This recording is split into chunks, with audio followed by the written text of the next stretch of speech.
Mafia boss rats out his entire crime family and goes into hiding. But can't stop acting like a mobster? In this dark comedy, The Family, things get. Mafia hitman Rocco murders an Italian family of 4 in cold blood, believing them to be the Manzoni. He cuts the finger off the father and sends it to Mafia boss Don Lucchese, who is currently in jail, but after testing the fingertips, they confirm Rocco killed the wrong people, so he is ordered to keep looking. The real Manzoni family is leaving the USA to live in Normandy, France under the FBI's witness protection program. There's the father, Giovanni, who is also a mafia boss, his wife Maggie, his children Belle and Warren, and their dog, Malavita. The reason why they are constantly moving and changing their names is Don Lucchese, who many years ago tried to kill Giovanni for being his rival mafia boss. Giovanni counterattacked by snitching on him to the police, sending him to prison, and now Lucchese's men are constantly looking for him for revenge. The family arrives at their new house in the middle of the night. After turning on the power again and starting a fire, Giovanni pretends to take a look around the property, but in truth, he takes out a body from his car trunk and buries it in the backyard. The next morning, everybody gets ready to start a new day in their new lives. Maggie goes to check out the town and see if there's anything interesting to do or see. Her worst fears are confirmed by the waitress at the cafe she stops at, though. This is a small town and it has little to do in it. Then she goes to the convenience store to get groceries, where she overhears the clerk and some clients insult Americans, thinking Maggie won't understand them because they're speaking French. Furious, she grabs some alcohol and a gas tank from the shelves and throws them in the storeroom before proceeding to light a match and throw it in there too. Then she pays for her groceries pretty quickly and leaves the market right before her trap explodes. Afterward, she has lunch at a fast food place, where she gets people's shocked attention when she makes too much noise drinking her soda, and then she visits the church, getting the chance to befriend the priest. Val and Warren go to their new school, and Warren quickly gets in trouble with some bullies, who beat him up in the bathroom after he talks to them in a very smarty-pants, sassy way. When lunchtime comes, he meets with his sister and tells her all the information he's already learned about who is who in school because he's forming a plan to start a small mafia group there. Once school is over, Belle begins to walk back home while a car with 4 teenage boys follows her around, asking her to hang out with them. At first, Belle refuses, but soon she gets lost in town and decides she may as well accept the ride. The boys, however, instead of taking her to her house, take her to a spot by the lake where teenagers usually hang out. Belle asks them to take her home, but the leader tells her to stay and relax before lowering the strap of her dress while his words are full of innuendo.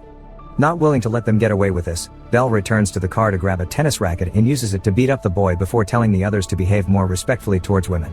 Then she takes the boy's car and drives it back to her home. Meanwhile, Giovanni goes to the property gate to smoke a cigarette, which he isn't supposed to do. He quickly notices there are FBI agents hidden nearby keeping an eye on him, and decides to go back inside to investigate the glass garden shed. After tossing a bunch of stuff out, he finds a typewriter and, seeing as it still works, he thinks it's finally time for him to write his memoir, describing how he took over the family business started by his grandfather decades ago. When he stops to take a break, he meets his neighbor through their connected backyards, and makes up a story about being a writer when he's asked what he does for a living. Later in the evening, while the family is having dinner together, they're visited Robert Stansfield, the FBI agent in charge of their case. After giving his approval of Giovanni's writer story, he asks him about a shop owner that disappeared recently, and Giovanni tells him he doesn't know anything about it, when actually, he killed him because he sold him some seafood that he claimed was fresh but it was actually frozen. This is the body he had in the trunk when he arrived. Stansfield reminds him not to get into trouble, and before leaving, he tells him that the FBI agents that will be protecting him from the house across the street are DeSicco and Mima. Then Giovanni joins her wife in bed and has a nightmare about the barbecue party he threw many years ago, which was the occasion Lucchese had chosen to strike. The following day, when Giovanni gets too distracted by his writing, Maggie demands to know what he's writing about and freaks out when she hears it's a memoir, since that could get them in big trouble. Then she grabs a tray of food she's prepared specially for DeSicco and Mima and leaves to take it to them after asking Giovanni to check the tap water, because it comes out brown and the plumber she's called won't show up. At school, Warren is starting to make contacts with the right people, using information and stolen goods to get them to work for him. Belle, on the other hand, had to beat up a girl in the bathroom for having stolen her pencil case. She also sees a very handsome guy in the cafeteria, and Warren informs him that's Henri, a college student acting as substitute teacher for math class. All the girls in the school want him, so Belle will have lots of competition if she wants to go after him. But she has a plan. She approaches Henri after class and asks him for private math lessons, which he accepts. Meanwhile, Warren meets his bullies outside the school and proceeds to beat them all up with the help of the contacts he's made. Back in the house, the plumber arrives over 40 minutes late, irritating Giovanni. His mood only gets worse when the man tries to unnecessarily change all the pipes in his house, so Giovanni beats him up with the tools he finds in the basement and then puts the body in the plumber's own van to take him to the hospital, where the doctor has trouble understanding how the man's body could have so many fractured bones from simply falling down the steps. While Rocco finds the family of the seafood shop owner and kills them all for not having information about Giovanni, he continues to write his memoir, talking about how he used to take good care of his old neighborhood back in Brooklyn. In the evening, Maggie scolds him for what he did to the plumber, and Giovanni retaliates by reminding her of the explosion she caused at the convenience store. Chatting about her fire obsession gets Giovanni excited, and the couple gets intimate right there on the couch. When the weekend comes, the family throws a barbecue party and invites all the neighbors, an idea they aren't very fond of, but Stansfield insisted so they could integrate themselves with the community better.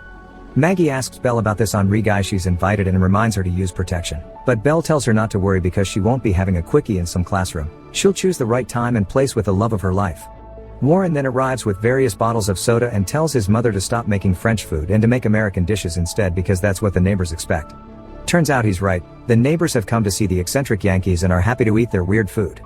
Even DeSicco and Mima are allowed to leave their watch room and join the fun. The only one missing is Giovanni himself, who Belle finds in the garden shed.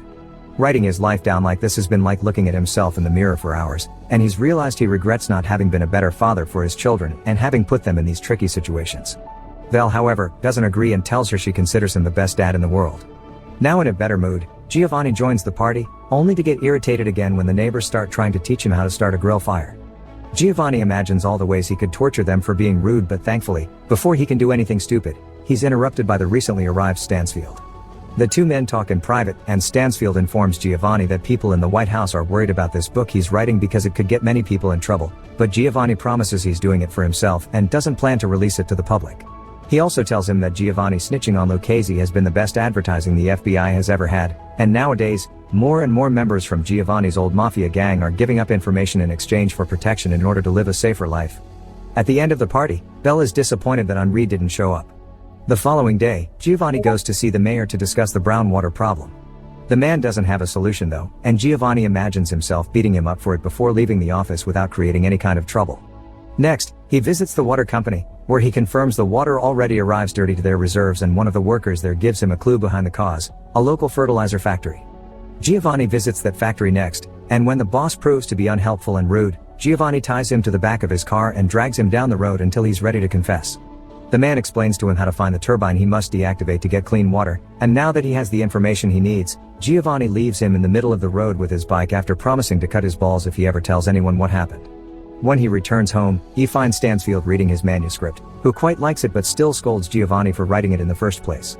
Meanwhile, Maggie continues to visit the church, and the priest manages to convince her to do a confession with him after promising her everything she tells him is confidential. The things she says are so disturbing, however, that they haunt the priest for a week and he forbids her from entering his church ever again. At school, Warren has forgotten to write something for the school paper as he had promised, so only having 5 minutes to hand something in, he ends up quoting Lucchese from the time he met him as a boy. The newspaper passes from hand to hand all over the place, used to be read in the plain or wrap things, and that's how it makes it to Lucchese's cell. The old man immediately recognizes the quote and sends his men to Normandy to find Giovanni once and for all. After class, Belle visits Henri at his classmate, and they end up making love against the door after she locks it. In the evening, Giovanni gets a call from one of the neighbors that came to the barbecue, inviting him to a film event the community shares every month. They watch a movie and then discuss it, and since next time they'll be watching an American classic, they want Giovanni there to guide the debate with his expertise as a writer. Giovanni accepts, and since the FBI listens to all his calls, Stansfield shows up minutes later to tell him what an awful idea it is. Giovanni doesn't agree, he thinks this is a great way to show they're fitting in, and makes Stansfield accept to come to the event with him. The following day, Warren's violent and criminal activities are discovered by the school board, so he rushes back to the house to get some money and fake documentation in order to escape to Paris and start his own illegal business there as his father had done at 13. Before leaving, he says goodbye to his sister, who is depressed because she's fallen in love with Henri, but for him, she's only been a fling and now he's graduated, he will live in Paris too. Giovanni leaves a doll on his seat so the FBI thinks that's him, and sneaks out of the house to plant a bomb on the turbine that makes the water brown. Afterward, he meets with Stansfield and together they go to the film event, where they discover they'll be watching Goodfellas. Stansfield thinks this is even a worse idea now, but Giovanni points out leaving before the movie starts is even more suspicious.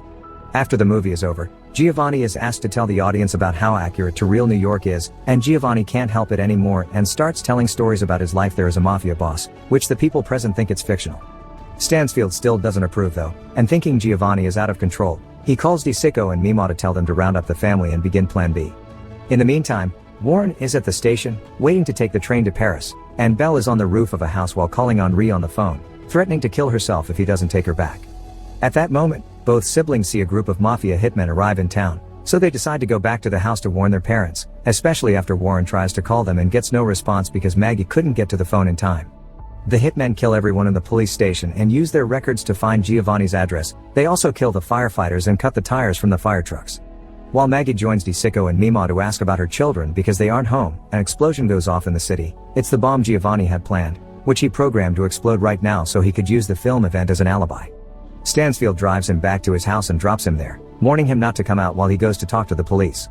Maggie also wants to return home, but as soon as she steps outside, she sees the mysterious men in black and goes back inside with DeSicco and Mima, where she tries to call the house but her husband won't pick up the phone. The hitmen arrive at the house and make it explode, killing as well any neighbor that comes out to see what the noise is about. Luckily for Giovanni, he survives thanks to hiding in the garden after hearing Malavita bark as an alert. Maggie wants to go see him, but as soon as DeSicco and Mima approach the door, they're instantly killed by one of the hitmen that threatens to take advantage of Maggie before ending her. Giovanni arrives at that very moment and jumps on the hitman, asphyxiating him from behind while Maggie looks for a knife that she uses to stab their attacker for good. Meanwhile, while all the hitmen are busy investigating the ruins of the house and arguing over if they should kill the dog or not, Warren and Belle arrive and steal some of the hitmen's weapons from the trunks of their cars. A gunfight ensues then, where Warren and Belle manage to kill most of the hitmen except for Rocco. With Warren unconscious after getting hit by recoil, Belle leaves him on the ground and starts running away, hoping Rocco, having run out of bullets, will work to her advantage. The old man is surprisingly resilient though, and he chases after her until Stansfield suddenly shows up and runs over him with his car. The hitmen may be all dead, but the family's identity has been discovered, so they have to relocate to a new town with new names again. Giovanni, however, is happy that got to tell his story to a crowd, even if they all thought it was fake. Make sure to subscribe and turn on notifications so you can watch more videos like this. Thanks for watching.